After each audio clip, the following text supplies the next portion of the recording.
প্রায় 2 মাস আগে থেকে শুরু হওয়া ইসরায়েল ও হিজবুল্লাহর মধ্যে চলমান যুদ্ধে লেবাননে ইসরায়েলি বাহিনী আইডিএফ এর হামলায় 200-রও বেশি শিশু নিহত হয়েছে। এছাড়া এই যুদ্ধে আহত হয়েছে 1330 জনের বেশি শিশু। ইউনিসেফের মতে ইসরায়েল লেবাননে হামলা জোরদার করার পর থেকে দেশটিতে ইসরায়েলি বাহিনীর হামলায় প্রতিদিন গড়ে 3 জন শিশুর মৃত্যু হচ্ছে। মঙ্গলবার 20 নভেম্বর এক প্রতিবেদনে তুরস্কের সংবাদ মাধ্যম আনাদোলু এজেন্সি এ তথ্য জানায়। প্রতিবেদনে বলা হয়, জেনেভায় এক সংবাদ সম্মেলনে এসব তথ্য জানায় জাতিসংঘের শিশু বিষয়ক সংস্থা ইউনিসেফ।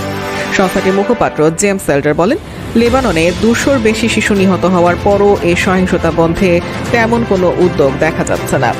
অনেক শিশু আহত এবং ট্রমাটাইজ হয়েছে।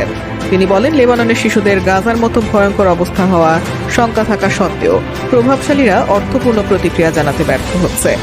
লেবাননের শিশুদের জন্য সবার নীরবতা ভয়াবহ স্বাভাবিককরণে পরিণত হয়েছে।